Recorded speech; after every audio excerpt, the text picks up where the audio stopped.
a not my thing. It's a not my thing.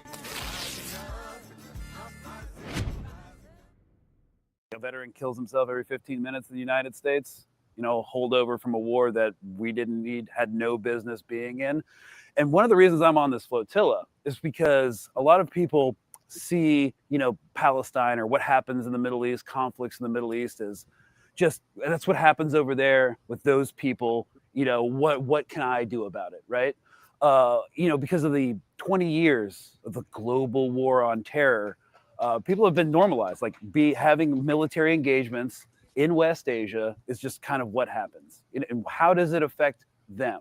So I'm on this flotilla to use my status as a veteran to say, like, hey, whatever violence we do overseas, whatever forms of repression and colonialism immediately get implemented back in the States. The same technology used to enforce occupation and apartheid through AI targeting programs, spyware, mass drone warfare is coming to actually already at a local police department near you. So if we accept the premise that there's a fascist takeover happening in Washington, D.C. and extending out through the entire continental United States, it started over here. It started with, you know, the expansion of the police state after 9/11 and the national security state after 9/11, and it's only getting worse. And people need to understand that whatever our government is willing to do to Palestinians, they're willing to do to you. They just can't do it yet. Yep. Hello, everybody. Welcome to the Green Live Stream. I'm your host, Edie Arndell, and I'm here with my amazing co-host, Mr. Scott Free. Hey, everybody. How you doing? Well, that was Greg Stoker from Colonial Outcasts. He also does stuff for Mint Press, and he is on the Sumud Flotilla heading to Gaza. There's a veterans boat. Yeah. There is a women's boat. There is a press boat. There is people from 44 different countries, and they're all privately owned by individual people for the most part, because they didn't want to bring the corporate thing into their midst, because they don't want to be stopped. They've already been drone targeted like once or twice. They've tried to like do all the minutia to prevent them from even being able to get the proper credentials to. And Greg does a really good analysis of that because he's a veteran. He's an expert on the military side of things. So the next video that we have is him explaining that whole situation of, you know, we heard that they were bombed, and he gives a real specific. And I should have already been putting it up. Oh, that's why I was talking. Yep. I know, right? Oh, plus saying hello to okay. Our producer is not here today, so we are winging it on our own. So here we go. And it looks like Scott's got it going on there. Yeah. Can you expand it? There you go. Awesome.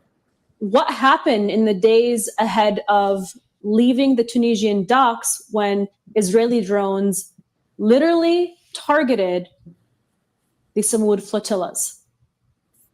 Yeah. Okay. So I know, first of all, I can't say as like a journalist that we have connected anything to the Israeli government. First of all, they were just DJI drones. This is something you can purchase at any sort of drone retailer. The explosive itself that was dropped on the Alma the second night was basically just a smoke grenade, an M14 class smoke grenade, which, you know, due to the historic conflicts in the region, is impossible to track its supply lines. It was put inside a bag or next to a plastic bag of accelerant like gasoline.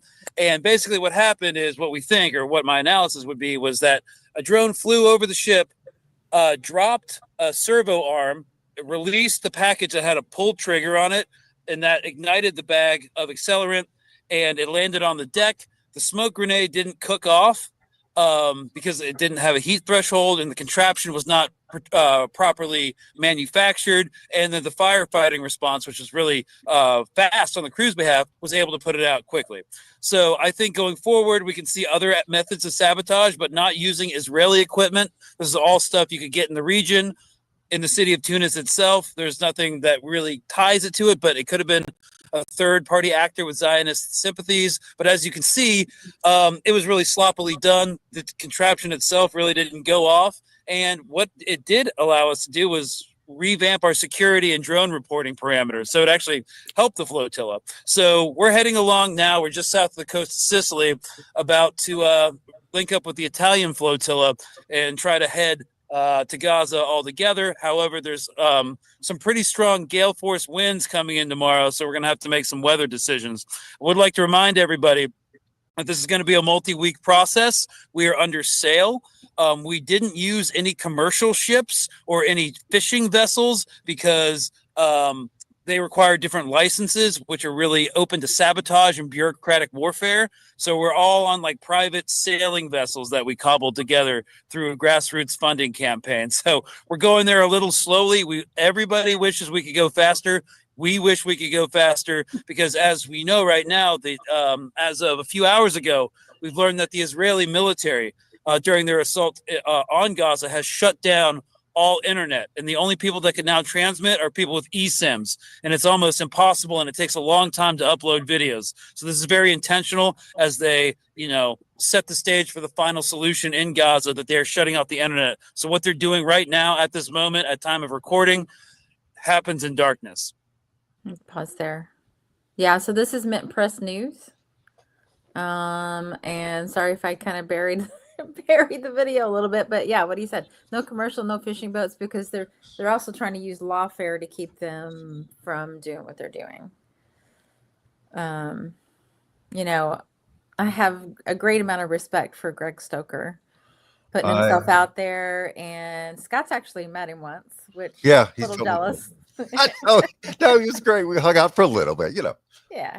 But it was great. He was doing a rock against, what was it called? Anti-Force. It was on the 4th of July, and it was a great event, in Chicago. So a rock concert. So and he gave a great speech. We showed on this. Yeah, we did. I remember that. It was really good. Yeah. It's like we're not free. And I love that we have a military expert on the left that's helping us with this stuff. I would not have known any of that information. I mean, he really knows his stuff. So and the fact that he's on a flotilla, this is fantastic news. So I can continue. I'm ready to go. Yeah, go ahead. Okay. Campaign. What do you expect Israel to do as you approach the coast of Gaza? Because, one flotilla going in, maybe not that big of a deal. 2 flotillas going, maybe not that big of a deal. But now you guys are a group of about 40 or more flotillas heading to Gaza. How will Israel react to that? What do you think will happen? Yeah, well, the standing number here is anywhere between 40 and 50 ships right now. Just because of operational parameters, because a lot of these are private vessels. A lot of these were donated at the last minute. Not all of them are going to make it. There's going to be mechanical failures. Some ships are going to fall out en route. But still, a historic and unprecedented amount of ships are going to enter international waters off the coast of the Gaza Strip in order to try and establish a humanitarian corridor into the Gaza Strip and to people facing existential annihilation. So the Israeli Navy is pretty small. It's only got about 60 ships, 45 patrol boats, couple missile cruisers, 7 to 8 cruisers, and 5 submarines. Do they have the capacity to intercept all ships? Well, I guess we're going to find out. I suspect they do. And so, we get a lot of hate about, isn't this performative activism? Aren't you just going to get intercepted anyways? But I would push back to say, why would you frame it that way? What we're doing is actually literally protected under international law and international maritime law, which the U.S. Navy, by the way, is supposed to uphold. It just chooses not to when it comes to Israel. But, if they block it, it would be a violation of international law. Of course, that no longer means anything after 2 years of unmitigated genocide. But, we are going to still stand and try to deliver aid. We are waging an existential information war for the survival of the people in Gaza. And, a lot of things have happened recently. Their entire propaganda apparatus is on the back foot. And there's a lot of things going on with that. But the UN yesterday just declared that a genocide was finally happening in Gaza. They're still reeling from that. And if you look at their engagement with the flotilla itself, their Hasbar is not really engaging with us yet. We're a problem that they don't really want to deal with because, again, it's unprecedented. They've never done it before. And it's not a good look. It's not really legally defensible. So what they're hoping to do is hope hope it collapses before we even get there. But we've already passed the stages of bureaucratic warfare where they tried to pressure ships captains and the ports and local governments to pull ships insurance, pull flags so we can't sail in international waters, shut down the harbors. That didn't work. So now I think we're looking towards intense psychological operations once we get closer. You know, the same things that they do to journalists in Gaza, like calling their cell phones, threatening, doxing. I've suggested that everybody in the flotilla gets an internet scrubbing device, because if they don't do it, like Israeli military doesn't do it, well, a lot of the Hezbollah will try to dox activists, journalists, MPs on the flotilla, and all the way up to Ben Gvir threatening us with long-term prison sentences and terror dungeons. But is it politically viable? Well, I guess we'll find out. But anyways, we're going to keep sailing, and the rogue genocidal apartheid state's going to do what it's going to do, and the world will be our judge. You know, I think a lot of people, especially in the U.S. empire, which is where this begins and ends, are really sick of it. You know, currently, right now, as we speak, there are 250 U.S. state representatives at the state level in Israel for the 50 states, one Israel conference. So a lot of people have been asking, how do you want to support the flotilla? Well, we don't need money anymore, but if you live in the United States, please, there's 5 representatives from each state currently in Israel going through a paid propaganda trip that's meant to enforce and lobby for anti-BDS legislation on the state level. So if you really want to support this flotilla, you can do parallel actions with us back home and let your state representatives know what you think about that. Yeah. I missed that story, so I'm so glad I heard about it through you, Edie. So, because, yeah, I mean, it's unreal. I know that when the U.S. House and Senate went over, but I didn't realize now they're having all the states be involved. Oh God. Yeah, and I meant to look up who they were beforehand. I apologize for not. Well, we'll cover that. We'll definitely we'll definitely cover that. We'll put it in our notes to cover it. We did have 906 to 1114. It's so good. Okay. Like, yeah, that was just a pause, so don't get rid of it yet. But okay, I'll start that up. Yeah, not performative. It's called pressure. Yeah. You know, and I'm sorry, they're risking their lives to do this. Yeah. Violent action against. Incredible. Going out on a ship against the mass murderers, Israel. I mean, it's stunning that people, I love that folks are really stepping up, and this is a brave action for anybody who on those boats. That is a really brave action. And I'm posting this stuff in the chat, which it just occurred to me that I could do that as we go along, so y'all can share it. Okay. Because he did do another call to action on something else that I watched, maybe later, I'm not sure. But he said the only protection we'll really have is visibility. So I put the first one in there in the YouTube. I don't know if it goes to Twitter or not. It may not. But please share. Okay. And bring them up in visibility. Like, what's it going to look like to, you know, the patriots here in America if Israel bombs a boat full of veterans? Yeah, right. Or attacks or kidnaps or imprisons or whatever the hell they're going to do illegally in international waters, because they've not done it legally once. Okay. But go ahead. Do the last 2 minutes.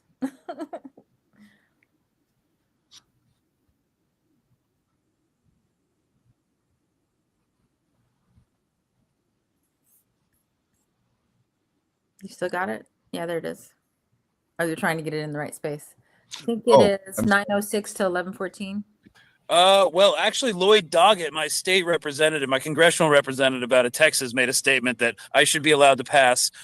Beyond that, we haven't really heard anything. Again, like veterans and activist spaces, especially that challenge the government, are not. We're kind of a nuisance. First of all, the support our troops thing, they don't really care about vets or anything like that. They're just a propaganda piece for when they need military recruitment. But we're not really sure. So what we expect going forward is like not the government to address us directly, but they have a lot of paid actors, especially on X and other social media, that will do like investigations into our personal lives and try to discredit us with stolen valor accusations, but everybody, all the veterans on board this boat have been vetted. There is no stolen valor accusations. Everybody has been investigated, and we're good to go. So I think they'll probably just try to ignore us as best we can. Of course, no U.S. citizen from any of the flotillas that has been arrested by the Israeli military, or kidnapped rather, on the high seas and put into immigration detention has ever had any support from the U.S. consulate in Israel. And of course, you know, our representative there is Mike Huckabee, the notorious Christian evangelical Zionist. So he's not going to do anything for us. But our position in terms of messaging inside this flotilla is to show to Americans that, you know, our greatest ally is, you know, of course, imprisoning veterans, but also to explain to people, like, we know firsthand that whatever violence and repression we conduct overseas is always used back on our own people, you know? Yeah. And again, just props to all of those folks going out there. That's incredible work. And, you know, he does make a good point also throughout the whole interview of just the different methods they do to attack people, personally attack them, try to destroy them. I've never heard of that valor thing before. I don't have, you know, military expertise is like zero, but stolen valor, he called it. I never heard of that. But again, it's some propaganda thing that they do to try to destroy people's lives. And that's part of the tactics that they use. So I was looking up who's attending the 50-state One Israel. I did find Wikipedia, but nobody is listed from Illinois yet. That doesn't mean it's not happening. Yeah. Largest ever U.S. delegation of lawmakers visits Israel from the Jerusalem Post. Alaska lawmakers visit Israel, part of the 50 state. Delegation of 250 U.S. lawmakers attend 50 states. Wow. Middle East Eye has something on it. That'd be the one I'd probably want to look at. But yeah, we'll try to get that story to you next week, or maybe by our Wednesday show. Yeah. So there's always stuff to talk about. So here is The Green Party. in the comments. Oh, okay. Yeah, go ahead and do the I'm next just one, putting up the Green Party that endorses the flotilla. So, yeah, I'm putting the if YouTube and stuff will let me, the YouTube that we just watched in the comment. okay. Yeah. So the Green Party of the United States has endorsed the global Sumud, I'm pronouncing it wrong, flotilla. Sumud. I think it's Sumud. Sumud flotilla, an international grassroots effort working to break the illegal siege on Gaza and deliver aid to the Palestinian people in solidarity with their struggle for liberation. So this is a press release put out by the U.S. Green Party. And so we always want to share posts from the U.S. Green Party whenever we can. So so that's cool that they're doing that. I was very happy to see that. I mean, I know we are that way in our hearts, but to actually make a statement and get it out to everyone is fantastic. I mean, you want to know which parties are for genocide and which parties aren't? Yeah, You're not. Exactly. Right. Exactly. This started under Biden and continued under Trump. What does that tell you? Yeah. And I wanted to give a little plug here. Let's see. So we have people running for office. You want things to change. I was just having a conversation with a local business owner this morning, went to breakfast at a local place. And she was saying, we need women to run things for a while, you know, because we bring like this nurturing, caretaking energy. Not saying men don't have it. Of course they do.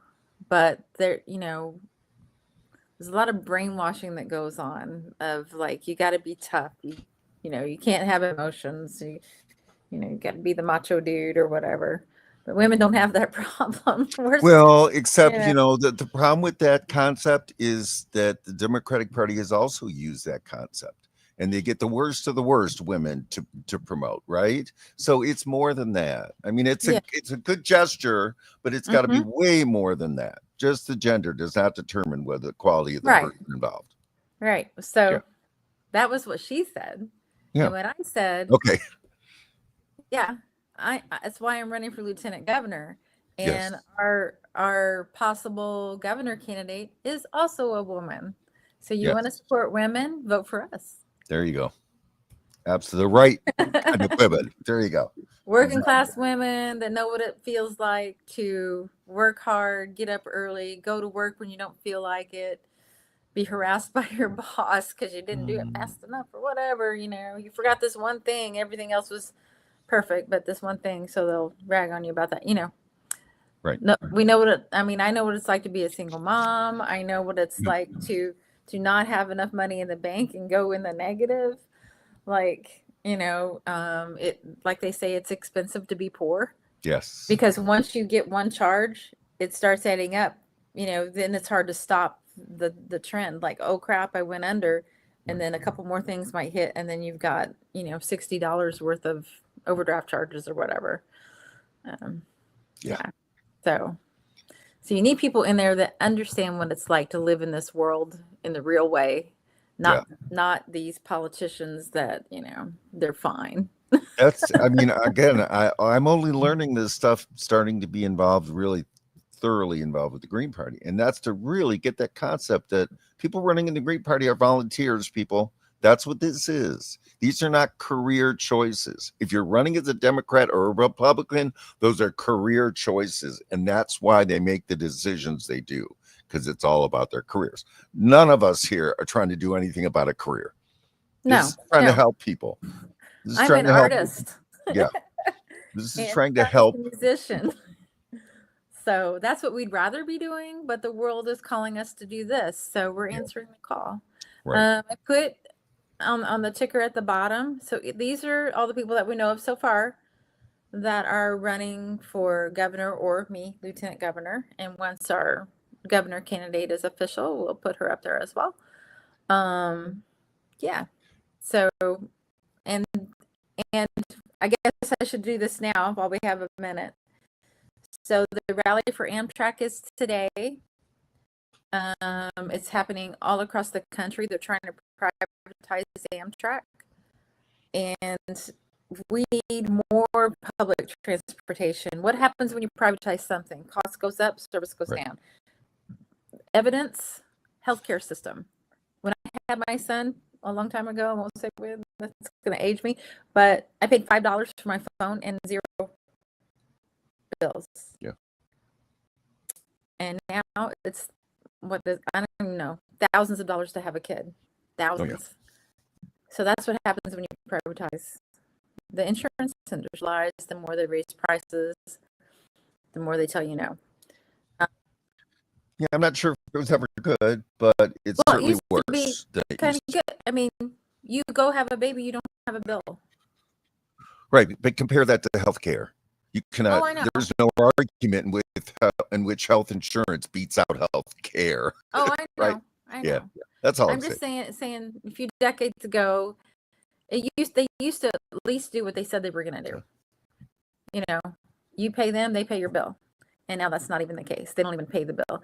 But Butch Frere is running in California. Andy Ellis is running in Maryland. Who else do we have? And me. And more people are coming on all the time. And I think Andy Ellis just announced his lieutenant governor. Andrews, I think is his name. Yeah. He just announced he had a big event this weekend. So that's really cool. Okay. So, and don't let me forget to talk about the other event. And I think we have one more Greg Stoker thing. I think, right? Is this a repeat or? I don't... No, it's not a repeat. Okay, here we go. Same girl.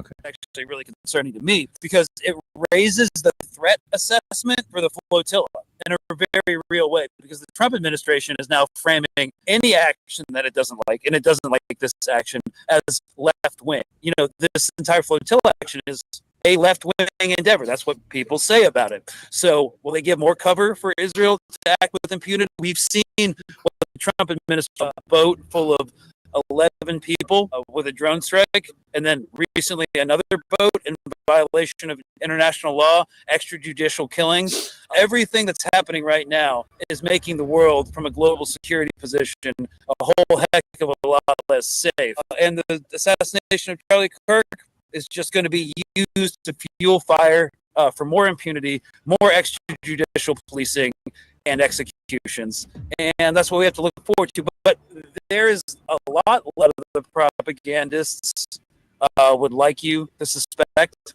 Candace Owens recently came out yesterday with one of her biggest live streams about how this wasn't a left-right issue. This was a ruling class versus working class issue. So, like, there's a lot of transformation happening within the American political landscape.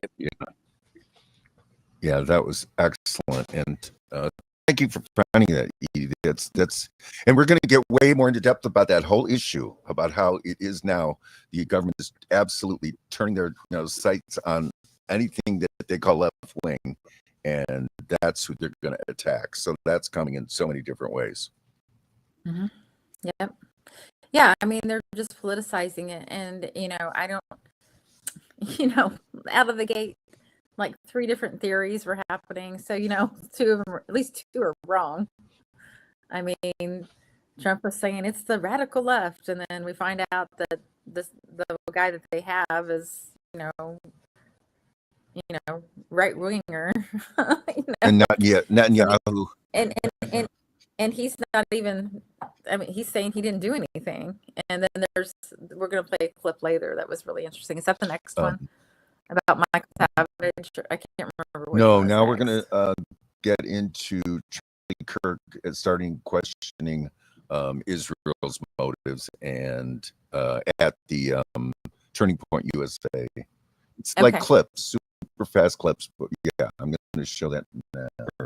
It's a vertical video. Not sure where it comes from.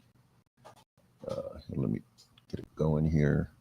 Oh yeah, that's harder to tell when they do a short, because it just usually has the title. So apologies if we didn't get the author. Okay. I feel like it might have been Katie Halper or maybe Due Dissidents. I gotta be careful the way I say this. They're gonna try to ethnically cleanse Gaza. Yep.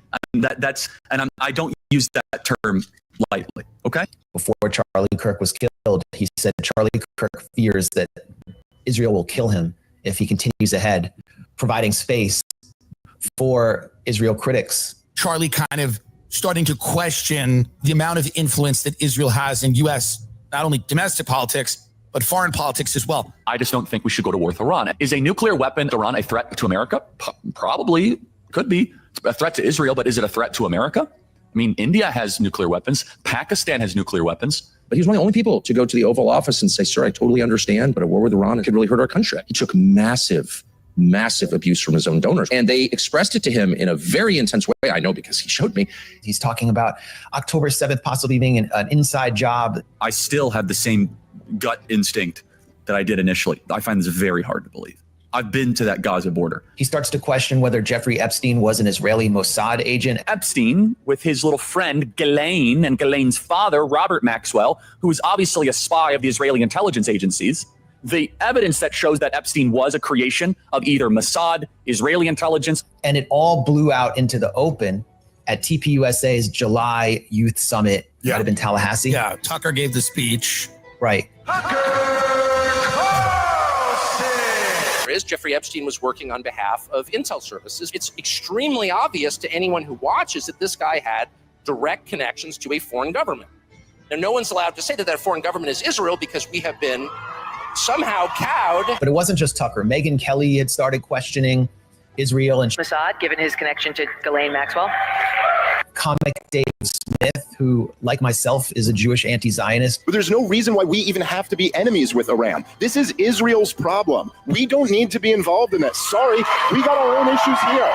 The crowd was cheering in this cathartic way. Then Tucker comes out, says, you should have your citizenship yanked if you fight for a foreign army. How can somebody pledge allegiance to 2 countries at the same time? Obviously, that's absurd. And I know you're speaking about Israel. I think anybody, by the way, who serves in a foreign military should lose his citizenship immediately.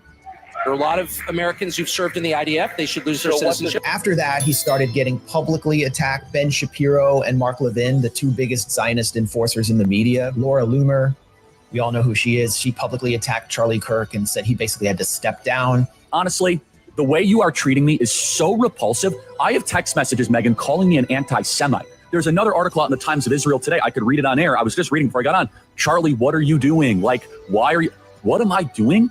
I'm sorry. Like, let's just take a step back here. Like, I'm an American citizen. Yeah. So, you know, it's what's I find really fascinating about this is just compare well-known, famous left people and well-known, famous right people. It's the right that's doing all this. The right is saying, wait a second, what about Israel? Hey, I mean, those questions are really valid. Saying taking away the citizenship of folks who fight in the IDF, American citizens, that's some radical left stuff. And that's coming out of Tucker Carlson, right? So again, I think it's such a great example of how the popular left is completely bought out. They're worse. At least these folks. The liberal, right. I mean, Left. the popular. When I say popular, I'm not talking about our world. I'm thinking populist because I feel No, right. No, I mean well-known. The Bernie Sanders, the AOCs, any of the ones who are called left, they don't say any of this stuff. None of it. I mean, and it's that I was so shocked when I saw that video. I think it was our other. Me too. I was like, what? It was the co-chair of Illinois Green Party, the other co-chair, Timmy, who brought that to us. And I mean, oh yeah, because I don't, and I don't follow right-wing stuff too much. So I had no idea this happened at Turning Point USA. I had no idea. And the cheering is the other really important part. I mean, they're saying radical left stuff and the crowd's cheering because they get where the problem is here. They see that their America first concept doesn't hold when it comes to Israel. Then the whole government system falls apart. Then they bow to Israel. And I would say, you know, that may be one place that we agree, and there's lots of places we absolutely disagree. However, you put a crack in that dam, you know what I mean? The next thing, we'll be talking about other stuff. We'll be talking to each other. We'll be like sharing experiences, and they might soften on some other things and change their mind about other things. Like, that is what, you know, the empire does not want to happen. Right. They Absolutely. fear that more than they fear anything in the world, that the left and the right and the middle will all start talking to each other. And then they'll be like, oh, it wasn't your side and it wasn't my side. Who was it then? Right. Punch up, baby, punch up. So I'm going to put that in the chat, the comments. Don't let me putting stuff in there dissuade the 14 people here from commenting. Please feel free. We love comments. It just occurred to me today, this is an easy way to help spread what we're talking about. So yeah, no, it's great. Yeah. And then now I'm going to put up, there was a conversation with Max Blumenthal and Chris Hedges, which was also given to us this so week. good. That is, I know I drained it a lot, so if you need to skip a little, I guess that's okay. But it's we'll see. Y'all have to There's watch so it. much stuff Yeah. that's worth watching. So let me get this going here. Yeah, Max drains it like nobody else. Like, he really brings the heat.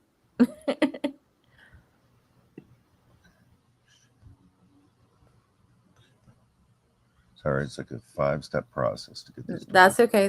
Sorry, I'm trying to find it too. So yeah, and there we go. And I don't know if you guys, I mean, I'm sure our audience probably knows Max Blumenthal from the Gray Zone and Chris Hedges from the Chris Hedges YouTube, author and pastor, and, you know. Okay. Used to be a war correspondent. Yeah. To call for this quote war against the radical left. You had is it Brian Mast has pushed a bill to authorize the Secretary of State to revoke passports to quote kick out terrorist sympathizers out of the country. This of course follows Tom Cotton, November 23, after the genocide had started after October 7th, demanded a Justice Department national security investigation of news outlets such as AP, CNN, New York Times, Reuters, for publishing photographs, images of October 7th. They've weaponized, that it was fascinating as you have it once this breach. If you live in one of these cities right here, why don't you own an apartment building? Seriously, let me show you a path. Between Kirk and the Zionist and the Israel lobby, yet at the same time, his assassination, his elevation to martyrdom is really being used by the Israel lobby to go after, everybody who not just criticizes Israel, but I think everyone on the left. Yeah. I mean, they see the left as the main base of BDS and elevating this issue to a national crisis. The left is their main target.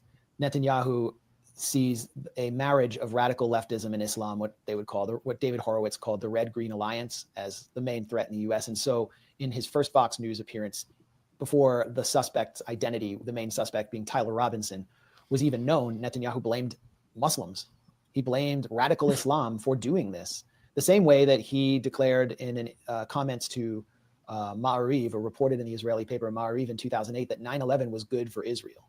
If Muslims could be found to be responsible, well, that's good for Israel. It's also good for the GOP. The Utah governor openly declared during a press conference that he was praying that the culprit would be a foreigner and not one of our own guys, meaning Tyler Robinson of Utah. Yeah, I saw that when that happened. I was shocked. I didn't know he was the governor. And I was like, I cannot believe that this guy was saying, oh, crap, it wasn't an immigrant. I was like, what the hell? He said that. So what does that tell you? Looking for a scapegoat much? He said that on camera. I need the facts to align with my narrative. Oh, not reality. What I'm not here for reality. No. I just need everything to fall in line so I get to continue what I'm saying. Right. All right. I feel like I missed that part. I don't know. Oh, okay. I mean, So thanks for. Yeah, there's a lot of stuff in here. Yeah, it's Keep so going. good. The identity of the killer and the motive was determined before Charlie Kirk's body went cold. And the agenda was already there, the same way that the Patriot Act had already been assembled prior to 9/11, 2001. And it is an agenda of mass repression, crushing dissent, basically criminalizing what they consider anti-Israel activity. And we've seen this week with Brian Mast's bill, which is basically Israel's agenda to strip Americans of citizenship if they're accused of providing material support, which can be anything to Iran and Israel's enemies. Well, it's not just to interrupt, Max. People who have provided legal advice to groups are accused of providing material support to terrorist groups.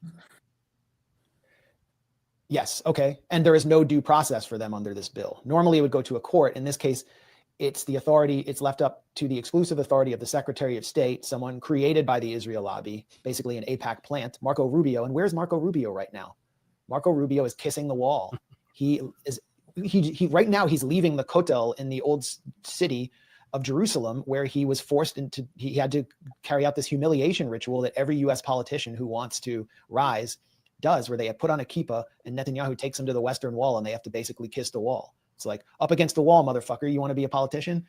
And he's there with Mike Huckabee, the Christian Zionist, who really believes in that stuff, who is basically managing, he's the US wing of genocide management in Gaza right now, overseeing the Gaza Humanitarian Foundation's starvation siege. This is, I mean, it's just a shocking display to witness. And then back home, you have Stephen Miller, who himself is an arch Zionist, who is running the entire agenda for Donald Trump right now. He's sort of the brains, the Rovian brains behind this authoritarian crackdown that they want to implement, telling Sean Hannity that we will put you into exile and we will take away your freedoms if you minimize Charlie Kirk's death. We will put you into exile. What does that mean? It means taking away your citizenship. This is what they want to do. It's on the table. It's playing out on social media in a vigilante fashion, where it's like a site like charliesmurderers.com is doxing thousands and thousands of Americans, not only for celebrating Charlie Kirk's death, which I personally found like just deeply antisocial, to be a form of antisocial behavior that just shows a kind of lack of humanity, but also, minimizing his death or calling him a racist or, putting his views in context, and they're losing their jobs. It's a dystopian scenario. The right wing is playing cancel culture to the extreme, but it's playing to win.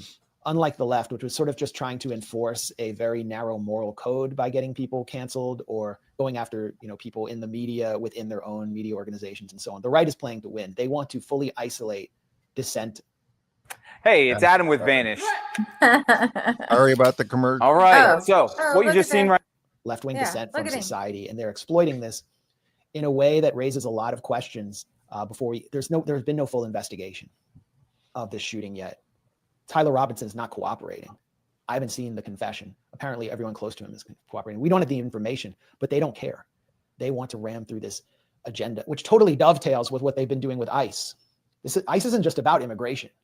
It's about normalizing secret police in our society that violate people's 4th and 6th Amendment rights and are able to essentially kidnap anyone who is a resident in the US and take them to de facto concentration camps.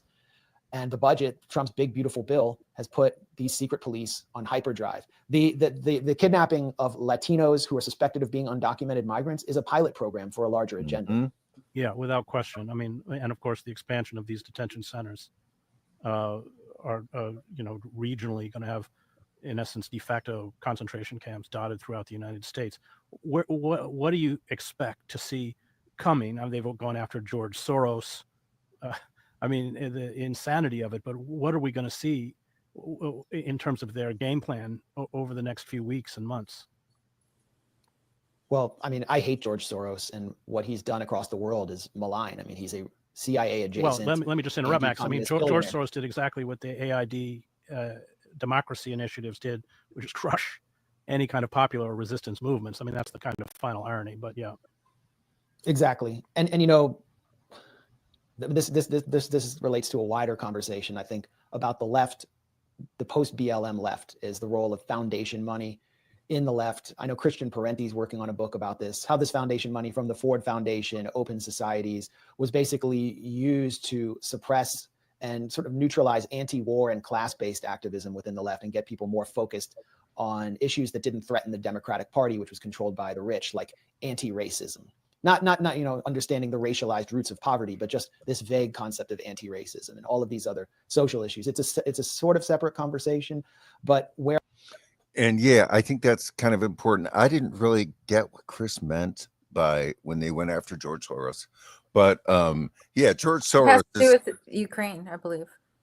Oh, okay. Yeah, I don't know the. And I feel like we have two different videos. Like I posted one, maybe I posted the wrong YouTube link, but this is not the video I watched, but it's also great. Oh, interesting. So, well, you know what? Because your time, I was like, wait, this is not a 16-minute video. It's only 12. Oh, that's hilarious.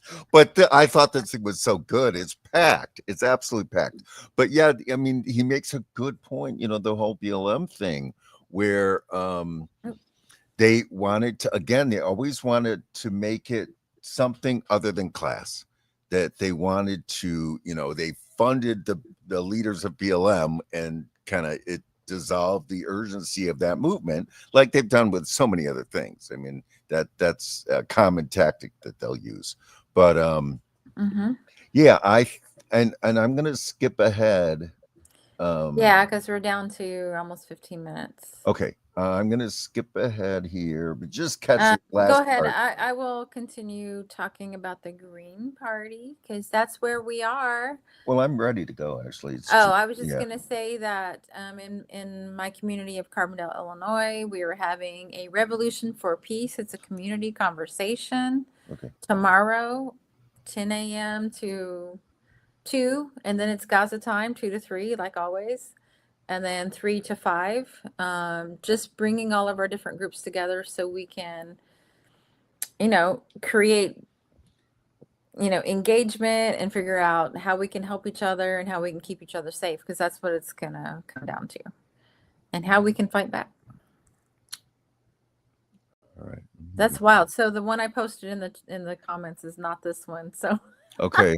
Well, that's interesting, but it's a great video. Here we go. Yeah, it really Giorgio Meloni sort of reflects this legacy as this right-wing leader. So the strategy of tension in the U.S. has been building since 2020. And I can point to one incident then that I think is a perfect microcosm of what I'm talking about. Kenosha, Wisconsin, the Kyle Rittenhouse shooting, which is poorly understood by people on the left who supported BLM. Kyle Rittenhouse was acting in a vigilante fashion to guard local business with his weapon out, along with other local men, from looters and rioters who were destroying local businesses in a completely nihilistic fashion. A group of pro-BLM marchers was marching around soon after looting. They were not smashing up businesses. They were just marching randomly. And their own crowd had been seated with people who had never protested before, one of whom was a local mental patient, a young man who had just been let out mysteriously of a local mental hospital and dropped off at their demonstration by police.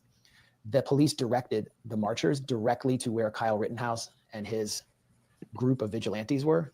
And several of the marchers began physically attacking Kyle Rittenhouse. One pulled a pistol on him. Kyle Rittenhouse shot them. He also shot the young man who had been a mental patient. And this inflamed racial hatred across the United States, as Kyle Rittenhouse was actually accused of going across state lines to hunt down Black people. The police had no reason to push the crowd and direct them to where Kyle Rittenhouse was, except to inflame that conflict. Do I know that there was some higher order there? No, but this was what I was seeing. Does your garage floor bother you? Tired of your old, cracked, and We were stained seeing the floor, garage or have floor. a bad epoxy job? In my own, just being out there in the country at the time. And it was also at a time when COVID was beginning to grip the country and the unvaccinated were being pitted against the vaccinated. We're just constantly being pitted against each other by narratives that come from the top. And that is where Trump wants this to go, because Trump has promised a new golden age for the 1%. It's not for the rest of us. And the 1% has been terrified, not just since the Charlie Kirk shooting is primarily terrifying the podcaster class. Since the shooting of, I think his name was Brian Johnson, the United Healthcare CEO, by Luigi Mangione. Steve Bannon, former Trump chief of staff, gave a talk to a group of financial elites and tech elites. I believe it was in Silicon Valley. Many of them were not Republicans. And he said, here is our promise to you. Here's why. This was like, I think at the beginning of the second Trump term. He said, this is why you should support MAGA. Because this guy, Luigi Mangione, went out and shot one of you. This is going to happen more and more. We are entering a period of social unrest and social turmoil, and we will protect you. So what we are going to see now is a policy crafted for the elite that is terrified of this environment, and at the same time, a policy to drive us, the rest of us, who have nothing, who are in debt, who are don't really see much of a financial future in the U.S. They're going to pit us all against each other through a strategy of tension, and then repress us all and let us say whatever we want online. We won't be banned anymore. We can say whatever we want on Elon's Twitter X. We have freedom of speech. As he said, we have freedom of speech, but not freedom of reach. And that freedom of speech will be used to surveil us further and ruin our lives if we are provoked into saying the wrong things. Yeah. I wanted to push back a little on a couple of things he said. He said that BLM activists poorly understood it. I don't think that was quite the right way to frame that. I had never heard the two things he said, which was that that the police released somebody with mental issues, and that the police directed them in that direction. Now, I certainly know from doing a lot of protests in Chicago, the police do direct things a lot of time. I know my friend Andy Thayer has battles around that all the time, where the police are trying to direct you in one place and Andy wants to do a certain thing. So yeah, that I totally get. Well, and, yeah, I had not heard that either, but you know, there's a long history of them setting us up to hurt each other. I mean, like trying to inflame. And you know, I was part of the Women's March and in San Diego, and I remember this distinctly. They led us straight into the pro-lifers. Okay. Yep. Straight, the whole thing straight into the pro-lifers, hoping something would happen. Yeah. And I'm like, you know, you guys are supposed to be directing us here. We're on a march. Like, you know, that felt super intentional. I want to make sure we get to the. I want to say one other comment though, and that is, I mean, I know I've said it before, but it really applies to this. You know, I think 99% of conspiracy theories are true. I swear, right? All this stuff. I mean, they always eventually you find out, yeah, that's exactly what was going on. I mean, I was part of the BLM protests, the big one in Chicago in the afternoon. It was a little weird because we were so positive. It's like, wait a second, I know it's supposed to be a serious subject, but we're just having this great time, you know. And then I at some point get tired and I leave, and I'm walking, and I just walked past a pile of bricks and didn't even register. Then I get home and I turn on the news and it's smashing windows and riots. I'm like, wait, that's not what I just came from. I mean, there was no construction site there, folks. There was no construction site. And now I've heard that story over and over again. Piles of bricks show up during leftist protests, and then at night things get bad. Yep. Yep. And a lot of times, you know, these people come in, you can't see who they are, and they're the ones that start, you know, destroying property. And then they get, you know, it's inciting a riot. How else could you, you know, what else could you say about it? During that same period, there was the guy in that same week. There was a guy going around. He had a baseball cap down low, smashing windows. And one guy that was really upset that he was doing it went around, got his face on camera, and then an ex-girlfriend identified him. She goes, "Oh yeah, he's a policeman." So yeah, I mean that stuff absolutely goes on. Mm-hmm. Yeah, because once it starts, sometimes people inadvertently join in. But I really want to make sure we play the Michael Savage thing because it's fantastic. Oh, God. We might not get to everything. I got a hard stop. I'm going to the rally for Amtrak. Yes. I'm co-hosting with my friend Tabitha Tripp. She's the national director for Public Rail Now. Go check it out. Trying to save our train system. So this is Katie Halper, Halper's show, and yeah, it's pretty wacky. Where am I? Kind of great though.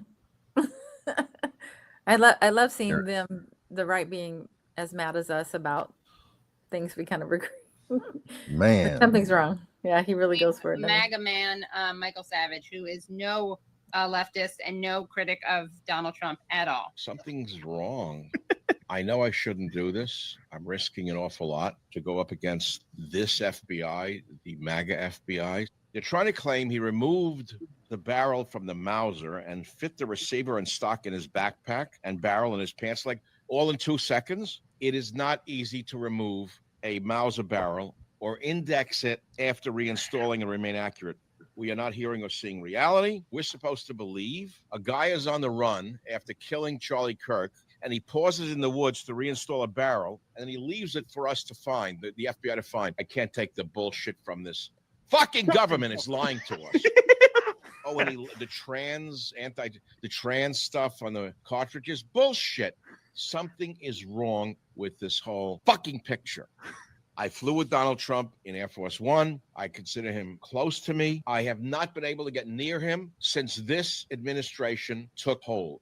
They have thrown me in the desert. They don't want real truth tellers near them. Sean Hannity, immediately, that pimp scumbag. Sean Hannity, you've always been a whore in a brothel. I love this, by the way. I love this right wing, like MAGA on MAGA Civil War. I'm really here for it. This is right wing. That was funny. But, right, it does show that actually, some things don't line up at all. Mm-hmm. And so even, everybody has to question it. So, yeah, good for him. Good for him. Right. So it doesn't look like we're going to get to our last segment. I apologize, but I did want to put up that one thing that you had about Hakeem Jeffries is whipping yes votes on resolution HR 719, honoring life and legacy of Charlie Kirk. What dim leadership is whipping votes on resolves that the House honors the life, leadership, and legacy of Charlie Kirk and the biblical truth he was dedicated to. Oh, Jesus effing Christ. Sorry for that reference of Jesus. I mean, I had it up. While you were saying it. The Democrats are nightmares. They're absolute nightmares. They actually have no principles. They have none. The only thing that matters, and they said that resolution in the Senate was unanimous, and they admit it because we didn't want to be opposed to it because then the Republicans would come after us. So they don't stand for a thing. They don't stand for a thing, folks. Right, Kalia, the biggest sellout in history. Oh, God. Possibly. Him and Bernie, I mean, yeah, we had some Bernie stuff too, but go check out Caitlin Johnstone. She really about Bernie. He still can't say genocide. You know what? Can I throw up this Ukraine thing? I know it's like yes. I was trying to get to it. Go ahead. Yeah, because this is really important, folks. Again, this is something I didn't know about. I mean, I tried to say, oh, I'm the expert on the Maidan coup. So in 2014, Ukraine needed a loan. There were two offers. The World Bank offered $15 billion with condition.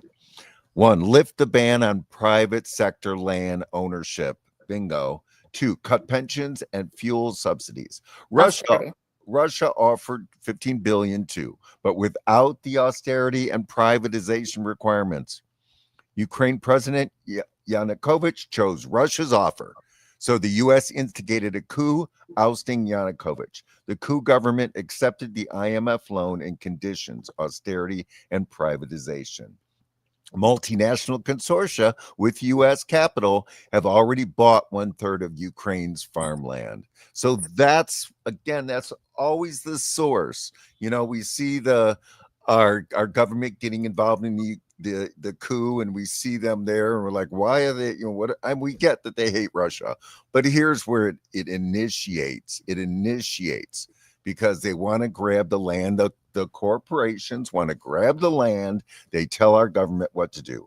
And so hence they fund the violent Nazi Maidan coup to take over and, you know, reject anything that has to do with Russia, including this deal.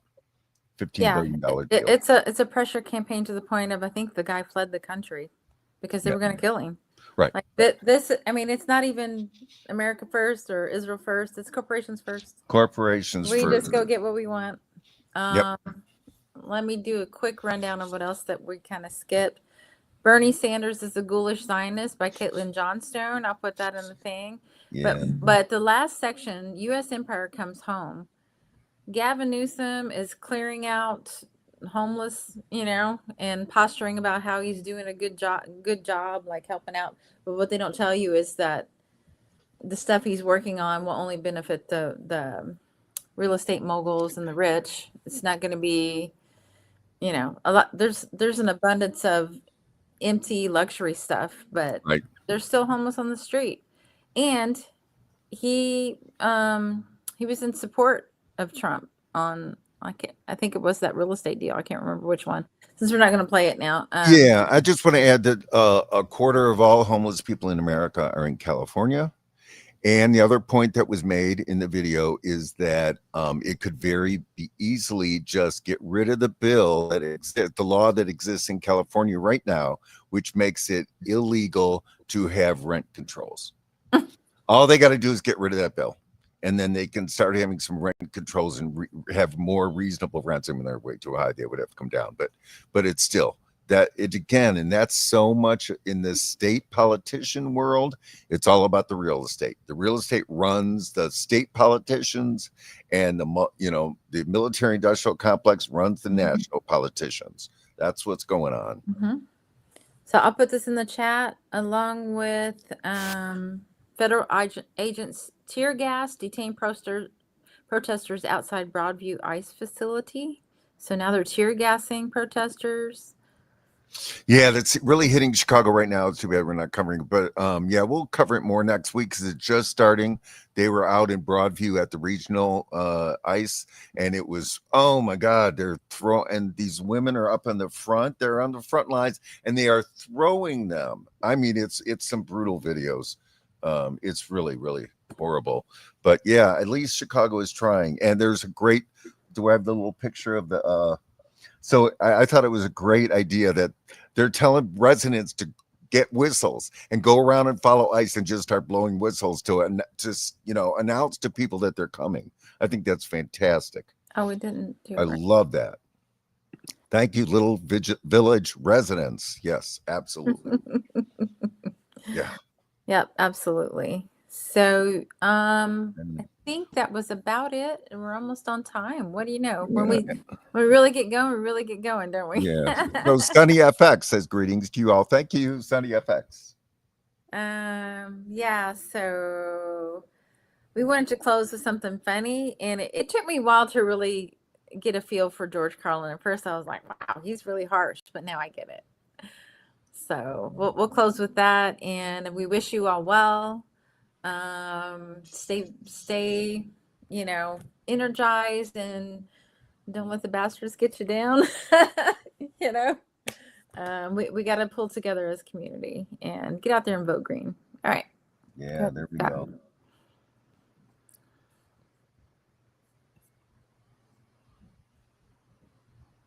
It's a big club, and you ain't in it. You and I are not in the big club. By the way, it's the same big club they used to beat you over the head with all day long when they tell you what to believe. All day long, beating you over the head in their media, telling you what to believe, what to think, and what to buy. The table is tilted, folks. The game is rigged, and nobody seems to notice. Nobody seems to care. Good, honest, hardworking people, white collar, blue collar, doesn't matter what color shirt you have on.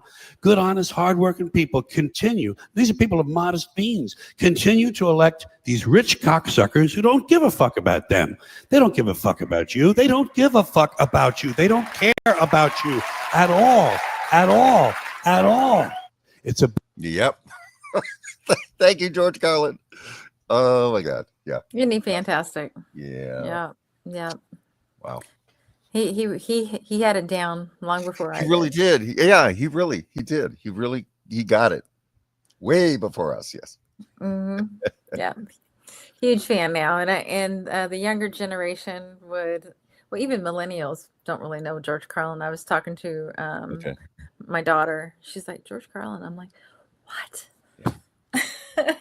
The 7 words. YouTube. Go to YouTube. Check him out. Yeah, and his commentary is just amazing. Yeah. So I'll post that too. And thank you all for being here.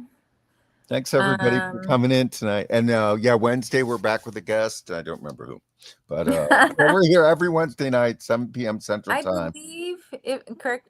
I might find out different later, but it's the Illinois Stewardship Alliance. Oh, okay. They're going to be coming, talking about the state of our farms and our food in Illinois and how the land is used and all that. So I just wanted to put the George Carlin in there, give you a little bit of funny to leave with. So, okay. And yes, Kalia, you have a great weekend as well. All right. Thanks for coming in. Say it hi. Yeah. Okay. Almost done.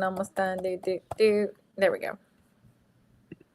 And Kalia's show on Sundays, TikTok is Green Party Tea. So go check that out, Kalia. Yes, 6 p.m. Eastern, 5 p.m. Central. So yes, and she's brilliant. We love her. Yes. And thanks everybody for being here. See you on Wednesday. Bye now.